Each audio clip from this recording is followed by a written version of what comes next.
Is love in the air for you this Valentine's Day? Astrologist Michele Knight will be looking into the stars to find out. But don't worry if it isn't, because later a comedian this morning, and we're now joined by astrologer Michele Knight. Still to come, comedian Deborah. I don't know how convincing I was there, but can I have a little romantic music, please, here to help me here? Because this morning I'm asking you all for your romantic messages. So here we go. So is Cupid going to bag you a cutie this Valentine's Day? Here to tell us whether love is written in the stars for us is astrologist Michele Knight. Welcome, Michele. Well, why the stars and love? They're so kind of connected. Is it because there's such a mystery to both, do you think?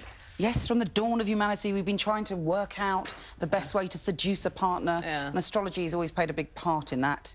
You know, if you want to seduce an Aries, perhaps play it a bit cool. If you want to seduce a Pisces, you've got to be romantic. Yeah. There are the sort of little secrets and nuggets that fascinate us, particularly when we meet someone. So you think there is a strategy to it, then, depending on what star sign the sort of object of your desire is? Definitely. Yeah? OK, so I'm a Capricorn. What would you do with me, then? You have to be treated well, darling. Yes, I know, darling. Darling, I could have told you that. It has to be expensive. It has to be classy. Oh, God, you know, that's true, but it really makes me sad about myself, because it's so shallow, isn't it? Yeah, but it is true. What about Vicky? What are you, Vicky? I'm a Virgo. Well, you've got a kind of set way of liking things, but you're a bit deeper than that. And actually, what's interesting... Oh, nice! Yeah. Nice! I've looked at all of our charts in a bit more detail, and funnily enough, all of us are very feisty, strong, powerful women, but we're all big softies underneath. Like, you are a seething hub of passion beneath that blue-eyed exterior. Yeah. Really? Get back to Vicky. Yeah, I'm a Virgo, and Andy is a Libra. Well, actually, I've looked at both your charts, and I have to say... She's into it, I can tell. Look. Honestly, when you met him, you would have felt like you've known him a million lifetimes. It was an instant connection, total... You know, he makes you feel safe. Yeah, he makes you feel more womanly than you've ever felt. There's a great intensity, but he's not a total pushover, because you've both got Mars and Leo. Yeah. But he's got more Moon in Taurus, so he's very grounded. But actually... All Libras out there should have a good Valentine's, because it's very focused on that. So he'll be thinking of you. Be watching now, thinking of you. Oh, he will be watching now. But I'm a perfectionist and like the house to be spotless, and Andy's got OCD for cleaning, so I think we work well. Oh, that's very good, very good. Team. That's the thing with a Virgo, you Pass can't... me the harpic. Yes! A messy bedroom would put a Virgo off. If you went on a date, you took them home and your house was a mess, you'd be like, it's not happening. No, not happening. So as a Capricorn, then, and I mean, I have been with my partner many years, I'm going to put you on the spot. What is my perfect star sign match?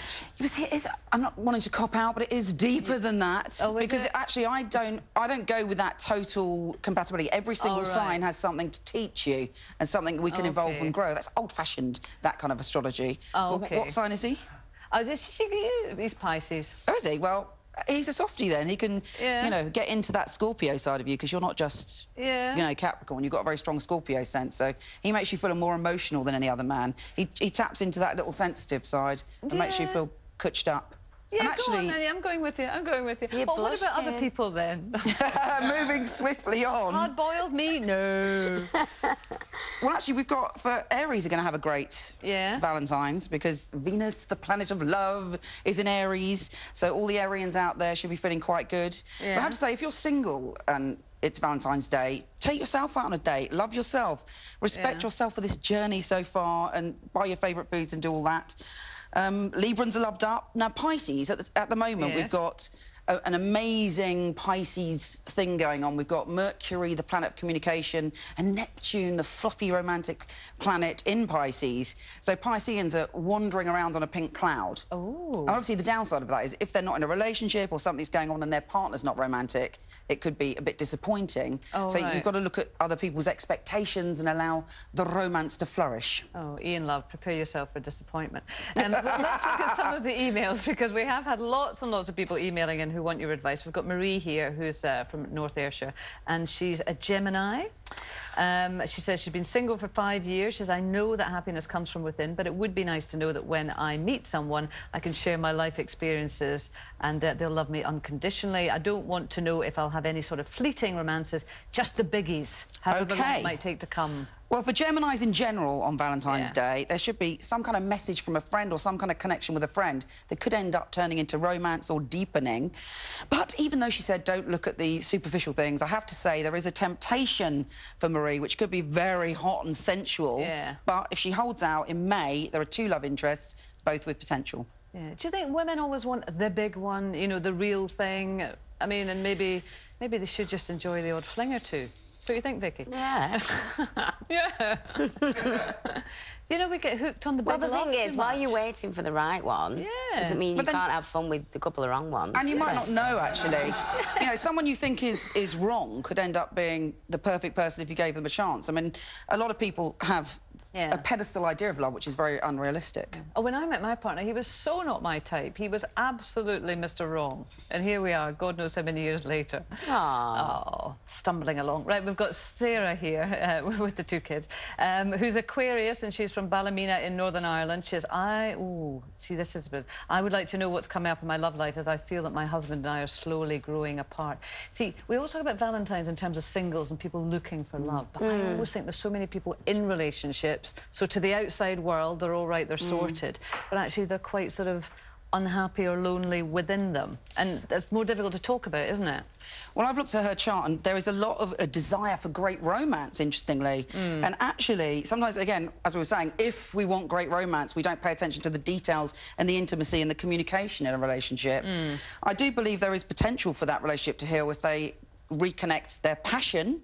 And sometimes it's a question of, as we all know, we've all in long-term relationships, you have to leap in, don't you, after a while? You may have a limbo period, and then you have to leap in and reawaken your passion. But the crucial point will probably come June or July, where she'll have the choice for what she wants. Right. I mean, the interesting thing what you were saying, though, when I said, right, what's the perfect match? And you're saying, well, that's kind of old-fashioned, that's too simplistic, and it's more about the kind of person that you are and the kind of person that the other person is and how you kind of work those together. And I mean, I guess, and I understand it, people want predictions, don't they? Rather than thinking, well, you're kind of this person, that's that kind of person, here's a strategy to make things better. It's like a thing, isn't it, to hang on to? But that's the joy. I mean, I think the kind of fatalistic astrology is outmoded. We need to empower ourselves, we need to take the information, we need to you know, transform our own lives, and everybody can teach us something. And when we know that, it's not like rejecting it, like a Virgo's tidy. If you're with a Virgo, it doesn't mean they can't be your love, but you do have to be a bit tidier.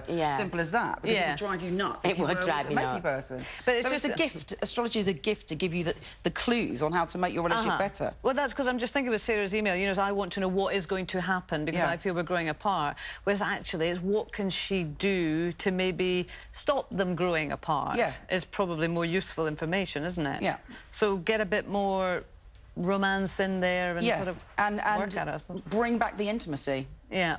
Not while you're watching the show, if you don't mind. Lisa has emailed in. She's Sagittarius, and she would like an overall picture of her relationship this year. I presume that she's in a relationship. Well, actually, Uranus, otherwise known as Uranus... Yes, I know, but we don't know. ...brings the unexpected into her relationships this year. Right. It's totally bringing creativity and fun. Venus is saying, be more creative, step into your power, leap into what you want to create in your life. What does that mean? Well, you know, like most people are quite frightened sometimes. They get into the rut. And you may have a dream or an idea. And you may think to yourself, oh, you know, I'd like to dance, or I'd like to sing, or I'd like to go on a course. But you get into the routine and you can't break out. And in fact, we get very stuck in patterns in relationships. Again, I'm sure we've all noticed that in long-term relationships. You have to make the effort to transform. And the key for Lisa is all about allowing yourself to be spontaneous, allowing yourself to be creative, going within yourself and bringing out your creativity. Yeah. I suppose work-wise, kind of, Vicky, that's what you did too. And I've thought, right, OK, it's time to do something else. Easy to stay where you are, but... It's safer to stay where you are, but it's a tad boring. But it's the human condition, isn't it? We all get into kind of ruts. Yeah, absolutely. There's a very good quote, a very clever quote that I've forgotten, predictably. We've got one just to put in there, Valentina, who's originally from Kazakhstan. She's Cancer.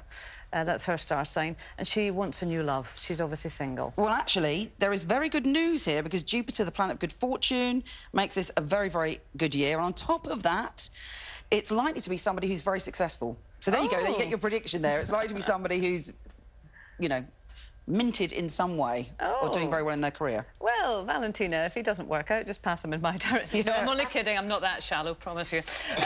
Michele, thank you very much. I think you've given lots of people sort of reasons to be excited this morning, which is always very good. Do you fancy coming back a little later for some cocktails? Oh, yeah, baby. A little reward, OK, baby. After the break, comedian Deborah Francis White tells us why wearing a...